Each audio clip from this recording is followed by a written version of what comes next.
అందరికీ మొదటి శ్రావణ శుక్రవారం శుభాకాంక్షలండి. ముందు రోజు సాయంత్రం నేను పువ్వులు కోయడానికి అలానే ప్రసాదం కోసం పాలు తేవడానికి బయటకైతే వెళ్తాను. మా ఇంటికి దగ్గరలోనే భరతనాట్యం క్లాసెస్ కూడా నేర్పుతున్నారు. నేను ఇక్కడికి వచ్చి 5 months అవుతుంది, కానీ మొన్నటి వరకు కూడా నాకు తెలియదు. మా వీధిలో ఉండే ఒకే షాప్ అనమాట ఇది. ఇక్కడికి వచ్చే నేను నాకు వచ్చిరాని తమిళ్తో సామాన్లు అవి కొంటుంటాను. సామాన్లు తీసుకుని ఈ చెట్టు దగ్గరే నేను పువ్వులు అయితే కోసాను. ఎప్పుడు చూసినా చెట్టు నిండా పువ్వులు ఉండేవి. అలాంటిది ఈ రోజు మాత్రం చెట్టు పైనే ఉన్నాయి, కింద అస్సలు పువ్వులు లేవు.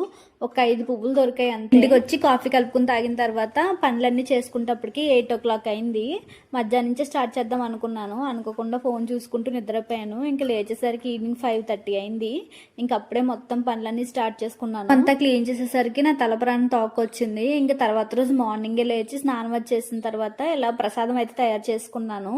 ఈ రోజు నేను పాల తాలికలు అయితే బౌల్లో పెడితే రిచ్ గానే ఉంటది, కానీ ఇలా అరిటాకులో పెడితే ట్రెడిషనల్ గానే ఉంటది, మనసుకి ఎంతో ప్రశాంతంగా కూడా ఉంటది. మ్యారేజ్ అయిన తర్వాత ఇది 2వ సంవత్సరం వరలక్ష్మి వ్రతం రావడం. ఫస్ట్ సంవత్సరం అయితే చేసేసుకున్నాను. ఈ ఇయర్ నాకు కుదరలేదు, ఎందుకంటే మా మామయ్య గారు చనిపోయి 1 year కంప్లీట్ అవ్వలేదు. పూజలు చేసుకోవచ్చు, వ్రతాలు చేసుకోకూడదని పంతులు గారు చెప్పారు. సరే, మరి మీరు పూజ చేసుకున్నారా లేదా కమెంట్ చేయండి. వీడియో నచ్చితే